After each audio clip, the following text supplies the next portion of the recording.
Hello, my name is Kieran. I'm the Head of Aviation Advisory for KPMG, and on behalf of KPMG and Airline Economics, I'm delighted to be joined by Marc Iarchy, who is partner of WorldStar Aviation. Marc joined us today in relation to our Leaders Report for 2025, and we're recording this in early November in Singapore.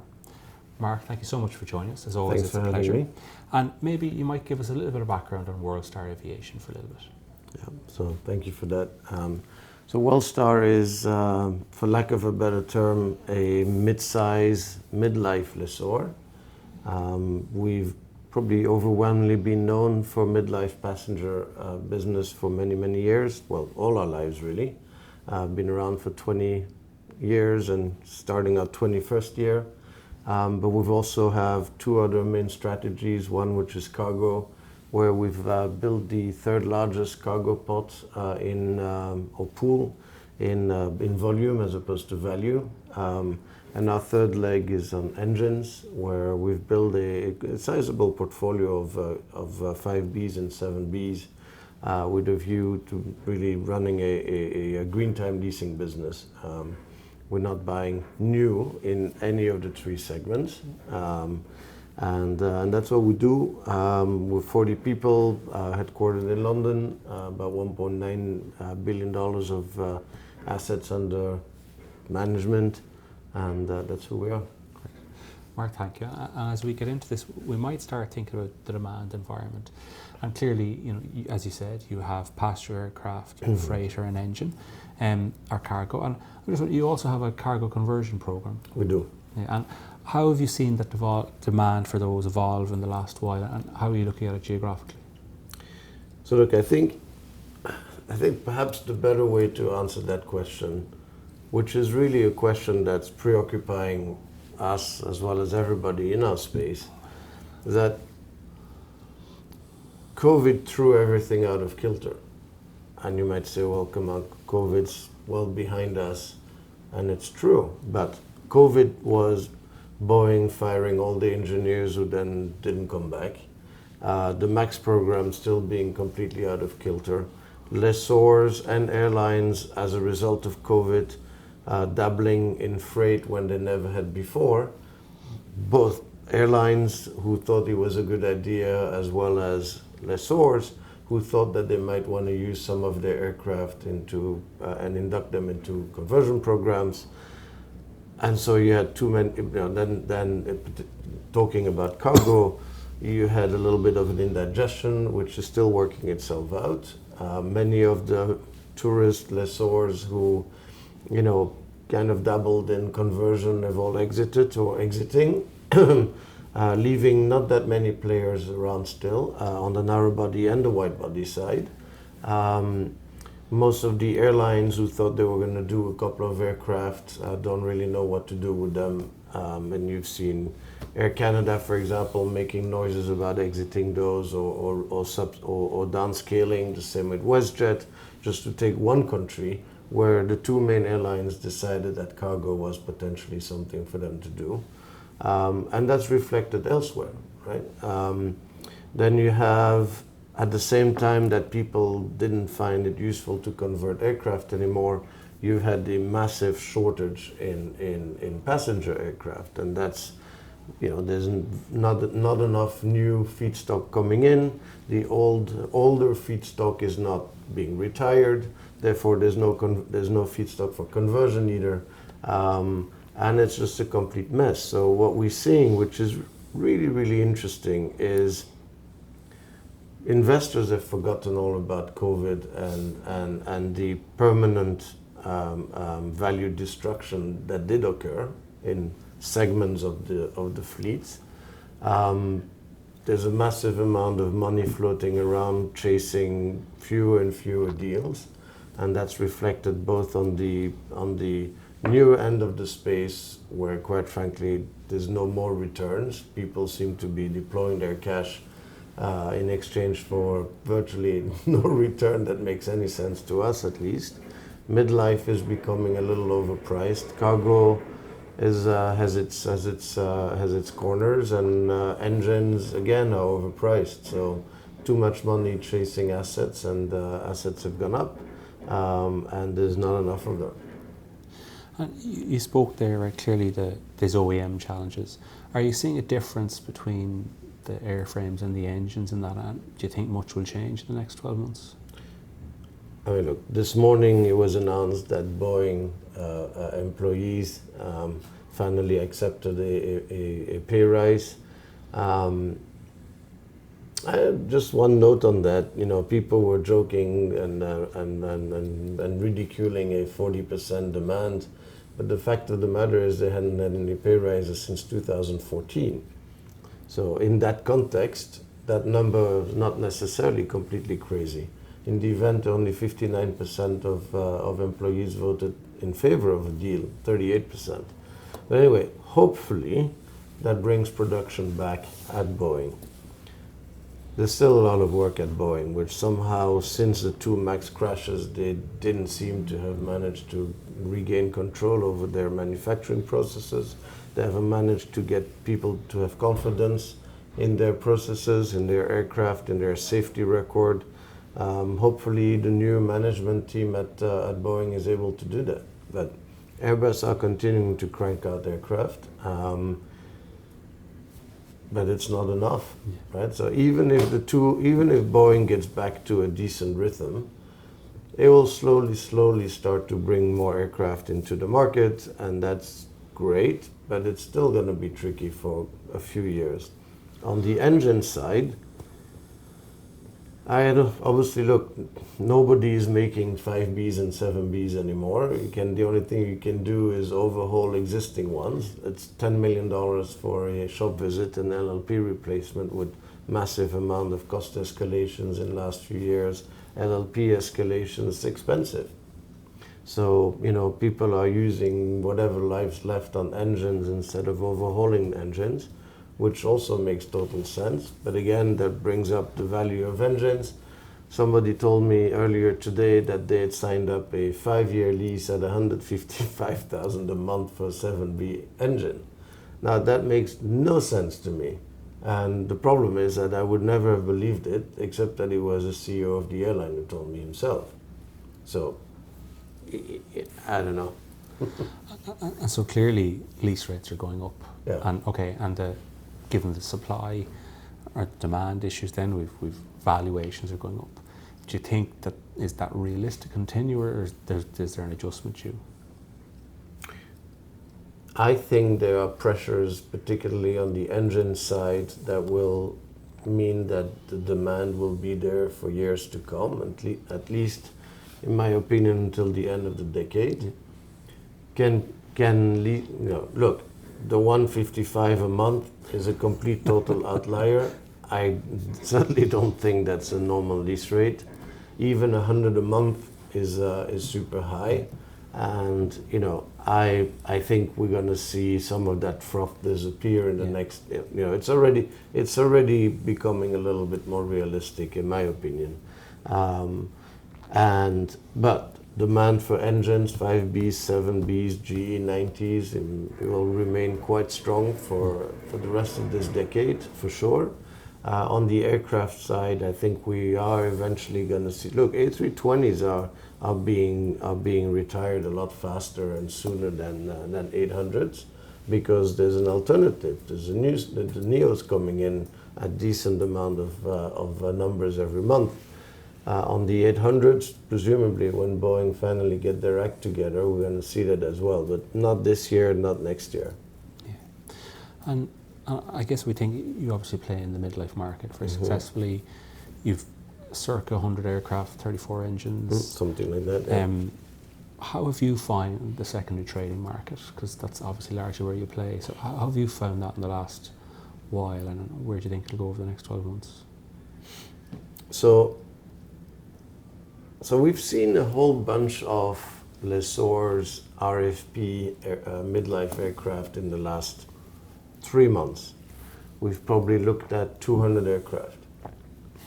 And there's been a mix of things. I don't know that everybody needed to sell. I think people tried to clean up some of their portfolios as well by, seeing if people were going to buy strange leases, unknown credits. Those aircraft have not necessarily traded or haven't traded at prices that people were hoping for. But then for really, really good names, people have paid up and really paid up. So we haven't necessarily seen this as a healthy trading market. We've seen it more as a two-pronged approach, where on the super tier one names, people were paying numbers that made no sense to us, and on the other side, it was kind of wishy-washy. So, but look, there's a lot of money chasing deals, no doubt about it. And do you think, obviously, we've seen interest rates scale back a little bit. Do you think that's having an impact on that? And do you think, it will have an impact on financing plans? Well, I think what it's done is enabled the reopening of the ABS market, and we've seen all the bankers jump on it like starved animals. Oh my God, the ABS market has reopened. Let's go! And we had some lessors who desperately needed to refinance some portfolios, and the two of them combined, we've had some issuances this year, which is great. I think about 2 billion or so that got issued in the last this year so far. I think that's it. I don't think we're seeing anything else this year. Yeah. Do you think long term? Sorry. Go ahead. So do you think long term though the ABS market is important for aviation? Look, people have probably heard me say this a few times, but every time you're looking to finance one aircraft or a portfolio of aircraft, there's many different avenues available to you. What we like about the public ABS market as well as the private ABS structure, which are effectively a single waterfall with a ranking of what needs to be paid first, but besides that, the lender, being whether it's a single insurance company backed a holder of the paper or a variety of A's, B's, sometimes C holders, none of them care what happens underneath. You can do whatever you want with the principal, with the equipment, as long as you produce enough money to trickle all the way down the waterfall. And that is particularly attractive. Now, remains to be seen whether a public ABS delivers a better outcome in terms of all-in cost of funding compared to a private deal. Public deal is obviously bigger, private deal is smaller, but we think both of those structures are particularly interesting and have a big role to play. Besides that, you've got smaller portfolios that can be funded through particular term debt, bank loans, alternative lenders, you've got warehouses. I mean, you've got a whole panoply of products available, and the ABS is one of them. So is it important? I think it's helpful. And you mentioned alternative investors and alternative ways of accessing debt. In your business and on the wider thing, do you think people are more amenable to looking at alternatives and chasing different ways of sourcing debt? Very much so. Look, on the new end, right, it's a couple of banks and a couple of guys who do that. On the mid to end of life space, on the cargo side, and the alternative lenders who have come up in the last 4 or 5 years, all pride themselves on their ability to be able to look at things differently. So it's not just appraised values. And in midlife, as well as in engines today, all the cargo aircraft, appraisers are completely useless. On the on the engine panel at Airline Economics in New York 2 weeks ago, we were trying to get Cerium to explain how they haven't changed their values, neither CMV nor BV on engines, despite clear evidence that perhaps the net present value of that income stream means that that engine should be worth more. And he hasn't. And we have the same problem with some of our freighters, and the midlife isn't following suit either. So appraisals don't really work. So the alternative lenders are happy to look at other metrics, and that's super helpful. Yeah. And obviously, WorldStar have lots of investors and different types of investors. Are you seeing change in the type of investors that are attracted to the market? And how do you think aviation assets as an asset class compared to alternatives? I mean, look, the investors interested in aviation as a type of investor haven't really changed. It's the same type of people that have been around. Now, that doesn't mean that it's the same financial investor that looked at it in 2019 as well as in 2024, but it's the same type of financial investor that is around. A lot of people who were there pre-COVID have gone on to do other things. You got new people that have come in, but again, it's the same type. The New York or US financial investors are the same type, the same people, the same type of people. The Japanese investors again, and you go through cycles, but it's again, so all the same types of people that were around before are still around today. So not much has changed. And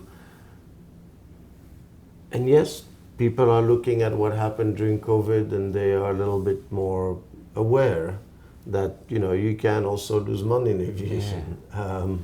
But no, the same people.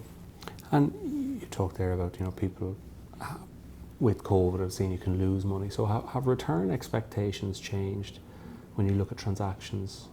And is it harder to get them across the line, or how is that perception shifted?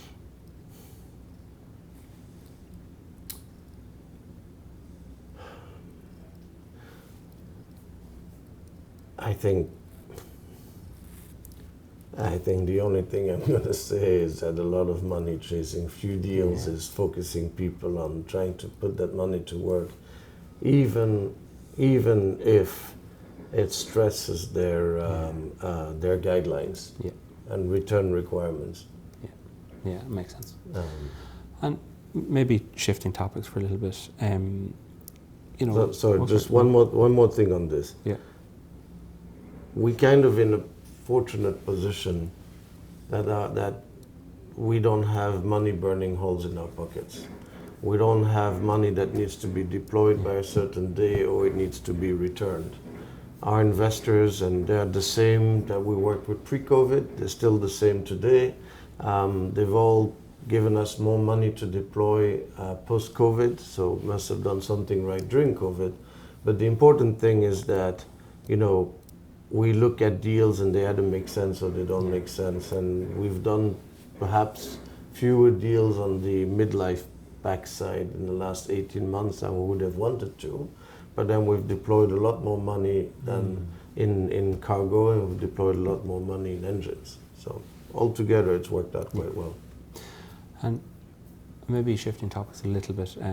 So look, we've clearly seen in the past, M&A, and we've seen companies get bigger, but you always have that scale versus expertise concept, right? And playing in the midlife and cargo and engines, how do you see that scale versus expertise concept play out for you? Look, it really is an excellent question, and it's something that we spend a bit of time thinking about from time to time when we're not chasing our tails or fighting fires. But we always feel like we're not doing enough and we could be doing more. Yeah. Yet when we see where we are today compared to 2 years ago or 5 years ago, we really have grown a lot, and we should be a lot happier with what we've achieved if we allowed ourselves to relax for a few minutes. Now, we're not chasing size per se. And also in our space, because it's older, every single asset is high touch. Yeah. So that takes time from our technical team, our asset management team, a leadership perspective that we want. There's a huge amount of things going on at all times, and it's from a management perspective, it's not easy to stay on top of everything. It's not. There's a there's a to what degree do we go and look at the granularity or do we stay here and take a look at the car crashes that are about to come, but we don't look at the detail, and we have to do both, and that in itself is challenging. So from a management perspective, this really is definitely my biggest challenge. To what degree do I spend time looking at everything or not? And my two partners, we talk about this a lot. So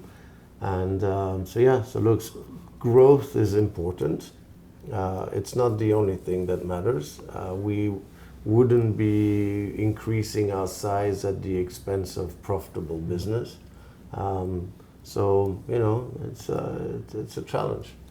Very good, thank you.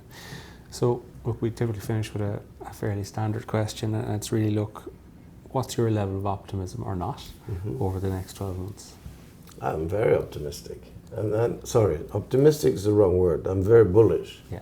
I'm bullish simply because,